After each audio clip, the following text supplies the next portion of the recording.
వెల్లడించే అవకాశం కంపల్సరీగా ఉంది అని చెప్పేసి కూడా చెప్తూ ఉన్నారు కళ్యాణ్.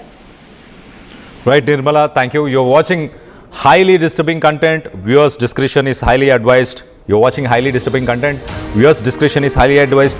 మొత్తం మీద ఇటు విజయారెడ్డి కేసులో బిగ్ అప్డేట్, బిగ్ ట్విస్ట్ అనుకొని చెప్పుకోవచ్చు. ఒక రకంగా ఇటు పోలీసులు ప్రధానంగా మన గతంలో కూడా మాట్లాడుకున్నాం, ఇటు ఫోనే అన్ని విషయాలను బయటపెట్టే అవకాశం ఉంది, ఫోన్లోనే అన్ని రహస్యాలు ఉంటాయి, ఫోన్లోనే ఎవరైనా తనని ప్రెషర్ చేశారా, తనని ఇబ్బంది పడేలా చేశారా అన్న డీటెయిల్స్ పైననే ఇప్పుడు పోలీసులు ఇన్వెస్టిగేట్ చేస్తున్నట్టు తెలుస్తుంది. ఆ డేటాని రిట్రీవ్ చేయడానికి ప్రయత్నం చేస్తున్నట్టు తెలుస్తుంది. మొత్తానికైతే తను జనవరి 20 నుంచి జనవరి 30 10 రోజుల పాటు ఎవరెవరితోని చాట్ చేసింది, ఇటు వాట్సాప్లో కావచ్చు, ఇటు నార్మల్ టెక్స్ట్ మెసేజెస్ కావచ్చు, అలాగే అట్ ద సేమ్ టైం ఎవరితో ఫోన్ కాల్స్లో తను నిమగ్నమై ఉండే, ఎవరితో ఫోన్ మాట్లాడింది, అలాగే తను ఏ డిఫరెంట్ లొకేషన్స్కి ఏ సమయాల్లో ట్రావెల్ చేసింది, ఈవెన్ లాస్ట్ డే కూడా తను రైల్వే స్టేషన్కి వెళ్ళేటప్పుడు తన కొడుకుని తన కూతుర్ని ఇటు విశాల్ రెడ్డి అలాగే ఇటు చైతన్య రెడ్డి ఇద్దరిని పికప్ చేసుకొని తను ఇటు రైల్వే స్టేషన్ చెల్లపల్లి రైల్వే స్టేషన్కి వెళ్ళే సమయంలో కూడా దారిలో ఎక్కడైనా ఆగిందా, ఎవరైనా కలిసిందా, ఇంకెవరితోనైనా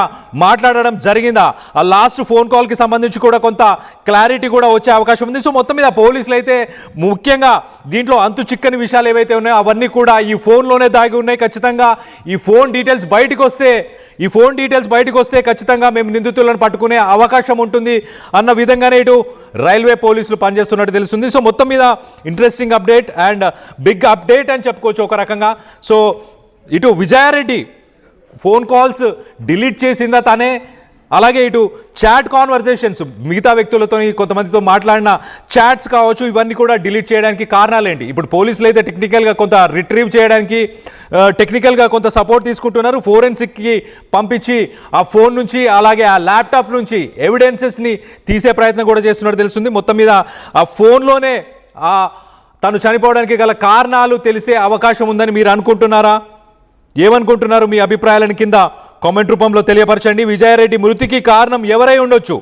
ఇటు ఇంటికి సంబంధించిన ఇష్యూస్ వల్లనే తను ఇలాంటి ఒక ఎక్స్ట్రీమ్ స్టెప్ తీసుకుందా, లేకపోతే ఇటు తన ఆఫీస్లో ఉన్న వర్క్ ప్రెషర్కి కానీ, లేకపోతే బయట నుంచి మూడో వ్యక్తి కావచ్చు, తన ఆఫీస్ నుంచి మూడో వ్యక్తి కావచ్చు, ఆ వ్యక్తి వల్లే ఇలాంటి ఒక ఎక్స్ట్రీమ్ స్టెప్ తీసుకుందా అన్న దానిపై మీ అభిప్రాయాలు ఏంటనేది కింద కామెంట్ రూపంలో తెలియపరచండి. ప్రస్తుతం మనం హైటెక్ సిటీలోని ఇక్కడ మైండ్ స్పేస్లో ఉన్నటువంటి రియల్ పేజ్ సాఫ్ట్వేర్ కంపెనీ దగ్గరే ఉన్నాము. ఈ రియల్ పేజ్ ఏంటి అని అంటే కూడా విజయారెడ్డి కేసులో కీలకమైన మలుపు అని కూడా చెప్పుకోవచ్చు. ఎందుకంటే ఇప్పుడు చాలా వరకు కూడా చాలా మంది కూడా అంటూ ఉన్నారు కదా ఇప్పటికైతే, ఏమని అంటే అజ్ఞాత వ్యక్తి ఎవరి వల్ల విజయారెడ్డికి ఇలాంటి థ్రెట్ ఏర్పడింది, అంటే తను ఎందుకు ఇలాంటి నిర్ణయానికి రావడం జరిగింది, దానికి కారణము మరి కంపెనీలోనే ఉందా, ఆమె వర్క్ చేసేటువంటి ఆఫీసు నుంచే వచ్చిందా అని చాలా వరకు డౌట్లు ఉన్నాయి కదా. అది క్లారిఫై చేసుకోవడానికే ఈరోజు తన ఆఫీస్కి కూడా రావడం జరిగింది. అక్కడ మరి ఆఫ్ కెమెరా కూడా వాళ్ళ స్టాఫ్ అంతా కూడా ఒకటే మాట చెప్తూ ఉన్నారు. ఎందుకంటే మేము ఆన్ కెమెరా చెప్పలేము, ఏ డీటెయిల్స్ ఇవ్వలేము, కానీ తన గురించి అయితే మేము చెప్పగలము. విజయారెడ్డి ఇక్కడ ఒక లెజెండరీ అని చెప్పేసి కూడా చెప్తూ ఉన్నారు. ఇక్కడ ఒక లేడీ బాస్ అనుకోవచ్చు అని చెప్తూ ఉన్నారు. మాకు టీమ్ లీడర్, తను వర్క్లో మాత్రం చాలా ఇన్వాల్వ్ అయ్యి చాలా మందికి ఇన్స్పిరేషన్గా నిలిచిన విజయారెడ్డి ఈరోజు ఎలాంటి డెసిషన్ తీసుకుందంటే మేమే నమ్మలేకపోతున్నాము అని కూడా చెప్తూ ఉన్నారు ఇక్కడైతే. ఎందుకంటే వాళ్ళ ప్రాబ్లమ్స్ వాళ్ళకుంటాయి, వాళ్ళ రూల్స్ వాళ్ళకుంటాయి. ఎవరిని మనం బలవంతం పెట్టడానికో లేకపోతే మభ్య పెట్టడానికో చేయట్లేదు. కాకపోతే ఏంటి తన వెనకాల ఒక ఇద్దరు పిల్లల్ని ఇలాంటి డెసిషన్కి ఒప్పించింది అని అంటే కూడా దాని వెనకాల ఏం జరుగుంటుంది, అంత నిర్ణయానికి ఎందుకు వచ్చుంటారు? ఎందుకంటే వాళ్ళకి ఎలాంటి ఆర్థిక సమస్యలు లేవు, ఎలాంటి కుటుంబ సమస్యలు లేవు. కాబట్టి అంత మంచి ఫ్యామిలీ ఎందుకు, ఇంత ఇన్నోసెంట్ ఫ్యామిలీ ఇలాంటి నిర్ణయానికి వచ్చి ఈరోజు ప్రపంచానికి దూరం అవ్వాల్సి వచ్చింది అనే కోణంలోనే ఇలాంటి కొంచెం ఎంక్వైరీ చేయడానికి కూడా మేము సిద్ధపడి ముందుకొచ్చింది ఆర్టీవీ. ఆ ప్రాసెస్లోనే ఆఫీస్కి రావడం జరిగింది. కాబట్టి వాళ్ళని కూడా అడిగి తెలుసుకుంటే వాళ్ళు ఒకటే చెప్తున్నారు, ఇక్కడ నుంచి ఎలాంటి ప్రాబ్లం లేదు, తనకి ఎలాంటి సమస్య ఏర్పడలేదు. ఎందుకంటే మేము తనని చాలా వరకు చాలా బాగా గౌరవిస్తాము, మా అందరినీ కూడా తను చాలా గౌరవిస్తారు. మాకు చాలా ఒక ఇన్స్పిరేషన్గా మాకు నిలబడ్డారు విజయారెడ్డి. ఇక్కడ నుంచి ఎలాంటి ఇబ్బందులు లేవు అని చెప్పేసి కూడా చెప్తూ ఉన్నారు ఇక్కడ స్టాఫ్ అంతా కూడా. కానీ ఎక్కడి నుంచి వచ్చింది మరి, ఎవరు అజ్ఞాత వ్యక్తి, ఏంటి అసలు, ఎవరి వల్ల ఇలాంటి నిర్ణయం తీసుకోవాల్సి వచ్చింది? మరి ఇక్కడ ఫ్యామిలీ మెంబర్స్ చూస్తే మా నుంచి అత్తగారి వైపు నుంచి ఎలాంటి సమస్య లేదు అని అంటున్నారు. ఇటు అమ్మగారి సైడ్ నుంచి చూస్తే వాళ్ళు అసలు ఎలాంటి ప్రాబ్లం లేదు, ఎవరితో గొడవలు పడరు, మాకు ఇంట్లో ఎలాంటి గొడవలు జరగలేదు, మేము అంత బాగా చూసుకున్నామని చెప్తున్నారు. అలాంటిది ఇప్పుడు మరి వాళ్ళ అన్న కూడా మా చెల్లె ఇలాంటి నిర్ణయం తీసుకోవడానికి, పిల్లలు నా చెల్లె దూరం అవ్వడానికి గల కారణాలు ఏంటి, తను అలాంటి నిర్ణయం తీసుకోవడానికి గల కారణం ఎవరు, అసలు ఎవరి వల్ల ఇలాంటి నిర్ణయానికి వచ్చిరో తెలియాలి అని చెప్పేసి కూడా ఎవరు ప్రేరేపించారు అని వాళ్ళని బయట పెట్టాలి అని పోలీసులను కూడా అర్థిస్తున్న క్షణాలు చూస్తూ ఉన్నాం మనం. అలాంటిది ఏం జరిగింది, అసలు ఏ కోణంలో జరిగింది? కొంతమంది చేతబడి అని కూడా వార్తలు రాస్తూ ఉన్నారు. అంటే ఇలాంటివి కూడా ఉన్నాయా? ఇలాంటివి ఉంటే ఎవరు చేయించారు? మరి అది ఆ చేతబడి ఎవరు చేయించారు? మరి పోలీసులు అంచనాకు వచ్చారు, డిప్రెషన్ గురయ్యి ఇలాంటి నిర్ణయం తీసుకున్నారని చెప్పేసి పోలీసులు అంచనాకు వచ్చారు అని చెప్పేసి కొన్ని ఛానల్స్ వేశారు కదా, కొన్ని మీడియా ఛానల్స్ కూడా వార్తలు రాశారు కదా.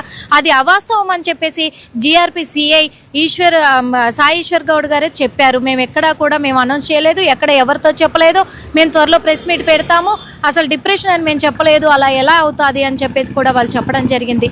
ఒకవేళ డిప్రెషనే అనుకున్నా కానీ ఆ డిప్రెషన్కి కారణం ఎవరై ఉంటారు? ఇన్ని కోణాల్లో మనం దర్యాప్తు చేస్తున్నాము, మీడియా కావచ్చు, ఇటు పోలీసులు కావచ్చు. ఎందుకంటే ఒక 3 ప్రాణాలు దూరం అయిపోయాయనే కోణంలోనే అటు అబ్బాయి కాలేజ్ దగ్గరికి వెళ్ళాము, అమ్మాయి కాలేజ్ దగ్గరికి వెళ్ళాము, ఇక్కడ విజయారెడ్డి ఇండ్ల దగ్గరికి వెళ్ళాము, ఓ పక్క ఇటు ఆఫీస్ దగ్గర కూడా వచ్చాము. అన్ని కోణాల్లో కూడా ఎంక్వైరీ చేసినప్పటికీ ఎక్కడ ప్రాబ్లం లేదంటున్నారు. ఎవరై ఉంటారు మరి? ఆ ప్రాబ్లం ఎవరు చేసి ఉంటారు? ప్రాబ్లం దేనికి ఇలాంటి నిర్ణయం తీసుకుని ఉంటారు? ఇవన్నీ అసలు ఒక మిస్టరీగా మారిపోయి ఇలాగే ఇప్పటికీ కూడా మిస్టరీ వీడలేదు కదా. ఇప్పటికీ మిస్టరీ వీడలేదు కాబట్టే ఏం జరుగుంటుంది ఏంటి అనే కోణంలో కూడా పోలీసులు ఇంకా ఇన్వెస్టిగేషన్ కొనసాగిస్తూనే ఉన్నారు. ఇటు మీడియా ఛానల్స్ కూడా మొత్తము అసలు ఏం జరుగుంటుంది అని ఇంకా ఎంక్వైరీ చేస్తూనే ఉన్నారు. దీని వెనకాల ఏముంది అనే దాని పట్ల చాలా అంటే చాలా ప్రజలు కూడా అసలు ఎందుకు ఇంకా తేల్చలేకపోతున్నారు అని అడుగుతున్నారు. అటు పోలీసులను కానీ ఇటు మీడియాను కానీ ఏది తేల్చలేకపోతున్నారు, ఇదొక మిస్టరీగా ఎందుకు ఇలా మిగిలిపోతుంది అని చెప్పేసి కూడా ప్రజలు కూడా చాలా కామెంట్లు పెడుతూ ఉన్నారు. అసలు ఏం జరుగుంటుంది? ఎందుకంటే వాళ్ళు లోపలికి కూడా రానివ్వట్లేదు స్టాఫ్, కాబట్టి వాళ్ళ రూల్స్ వాళ్ళకు ఉంటాయి, కాబట్టి వాళ్ళ దగ్గర ఇన్ఫర్మేషన్ తీసుకున్నాం, కాబట్టి వాళ్ళు చెప్పిన మాటే మనము చెప్తున్నాము.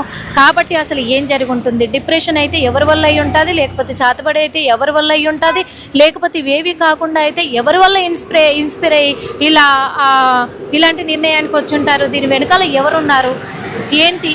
మరి భర్త కూడా నాకు న్యాయం కావాలి, నా భార్య పిల్లలు ఇలా నాకు దూరం అవ్వడానికి కారణం ఎవరో తేల్చాలి, పోలీసులు చూసుకుంటున్నారు, ఎంక్వైరీ చేస్తున్నారు అన్నారు కదా. అందుకే మరి పోలీసులు కూడా సాయశక్తుల ప్రయత్నిస్తున్నారు. అయినప్పటికీ ఎందుకు ఇంత మిస్టరీగా మారింది వీళ్ళది అనే కోణంలోనే ఇంకా కొనసాగుతూనే ఉంది. మొత్తానికైతే ఇక్కడ మరి ఆఫీస్ నుంచి కూడా ప్రాబ్లం లేదు అని తెలుస్తూ ఉంది, కానీ పోలీసులు ఏం తేల్చబోతున్నారు అనే దానిపైన కూడా ఉత్కంఠంగా ఉంది. కాబట్టి వేచి చూద్దాం. కెమెరామెన్ గణేష్తో నిర్మల, RTV.